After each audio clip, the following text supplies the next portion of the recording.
but they made a conscious effort to throw that ball inside and to play at the rim. And they did a good job of doing that. We knew we had to play the game inside out. I thought we got a little impatient with our scheme and started cheating out a little bit too much into the wings. And again, we knew they made about 3 threes a game. They made 4. So it was a situation where we just needed to pack it in a little bit more. But I thought that overall, our kids really competed at a tremendously high level. I thought that we got into the game. We got the look we wanted. We turned the corner. We got to the rim. And you can't ask for a better look than that. We had a chance to get an offensive rebound and get a tip in. And we got our hands on the ball.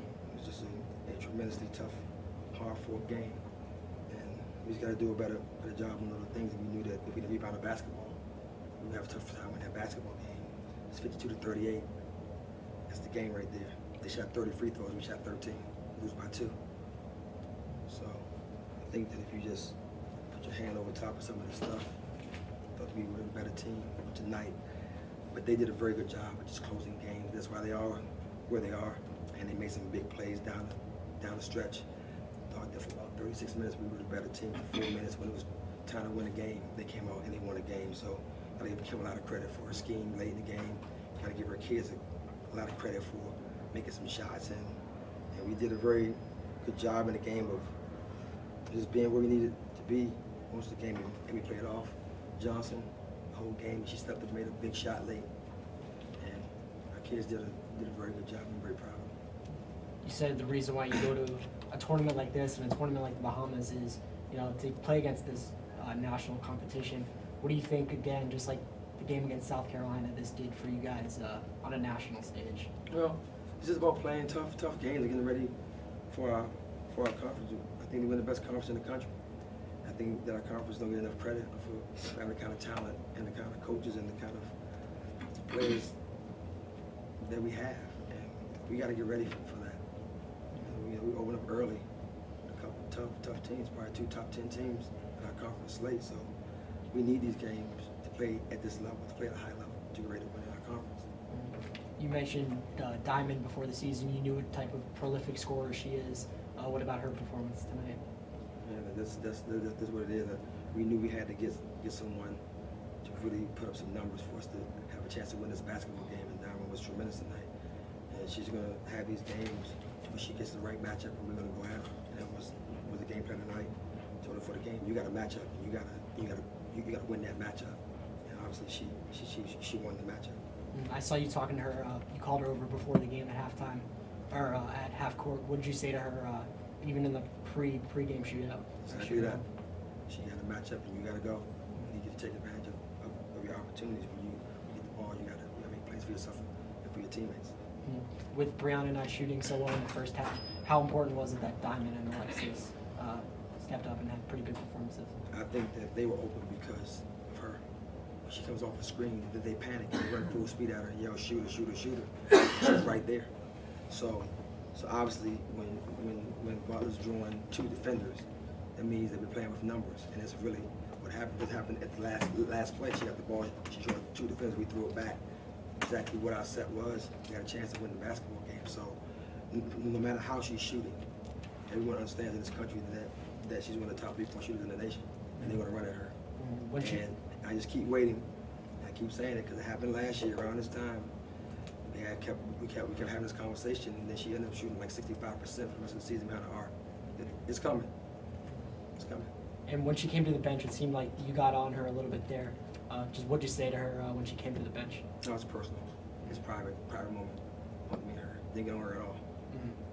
Not at all. We had a little private moment. We had a little chat. I guess, do you have any questions for her too?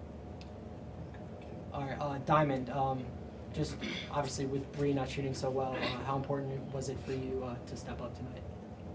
I mean, we're a team. We all feed off of each other, so whether she's making shots or missing shots, we all going to play our role and do what we have to do. So tonight I just seen some opportunities to attack, and that's what I did.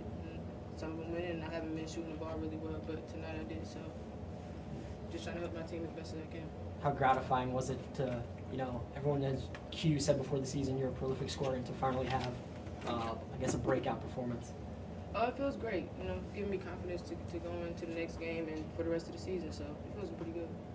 Alexis, yourself, with your family and in the crowd, how nice was it to have a pretty good performance? It was pretty nice. Family support is everything. That's what our team is built around.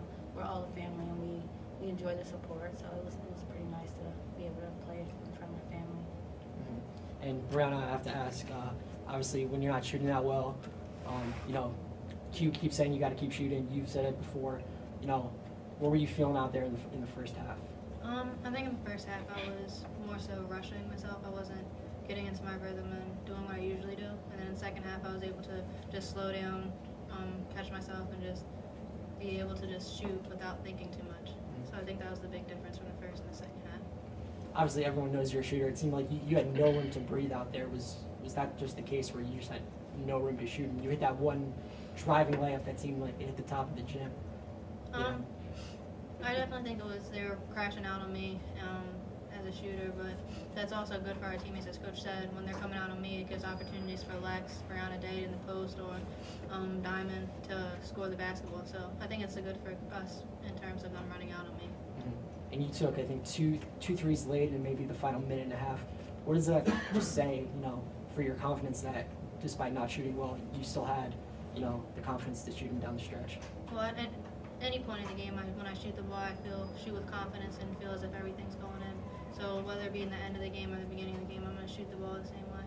But they just didn't fall today, and my teammates were able to get the rebounds and step up. One more question? Can you guys kind of take me just through, I'm sorry I got here late, can you just kind of take me through those last 16.7 seconds? Yeah, we got exactly what we wanted. We got the ball into Butler's hands, and the set is if they jump it, throw it back. We just didn't get a clean catch on the throwback. We had a long closeout. She made a good move to the basket, and we always just talk about getting a shot up on the backboard, getting a shot up on the, give us a chance. And she gave us a chance to win the basketball game. Well, she gave us a chance to tie the game and go to overtime. So we got what we wanted off of. We had action going on both sides of the floor. So if we didn't get the Butler on the side of the floor, we got the Diamond on the backside. So we got what we wanted. We just came up short, and I thought that, you know, the ball came out the glass, we all wouldn't crash. We got our hands on the ball, just couldn't get a good putback. That's exactly what we wanted in that possession. That means, let's see, you know, not many coaches get to coach that many games at one institution. Right. And I'm very blessed. I'm blessed that I hadn't had to take my suitcase out of the closet and move to another school. I'm blessed to work for a university that values women's basketball. You guys had 19 turnovers in the first half, only 6 in the second. Well, that might have been, as I told the team, the worst half of basketball I've ever coached. You don't win many games when you have turnovers like that. Do you expect it when you have such a young team? Absolutely, but not that many. And I just thought we played too fast. I thought we tried to do too many things, got ourselves in trouble, and we corrected it in the second half. And consequently, I thought the second half might have been the toughest team that I've probably watched on the floor, because they refused to lose. They battled on the boards. They never ever quit playing hard. It looked like you really were attacking that defense. Well, we attacked it better with KK and Nina in the second half. You know, get the ball to the middle of the paint, and you know, the first half we couldn't do it because we couldn't get it down there, because we were turning it over before we'd get it to the front court. And when you don't turn it over, it allows you to execute. And when we executed there, we got layups, we got good shots, and I just thought that not turning the ball over was the key to the game. And really, when you have 19 turnovers against an athletic team that presses like that, it's very, very hard to even win. And we hung in there and we won. You know, Coach was just talking about your guys' kind of refuse to lose attitude. You just kind of talk about that second half and how you guys were able to pull that out. We just came out more aggressive than we did in the first half. In the first half, we just had a lot of things. You know, things wasn't going our way.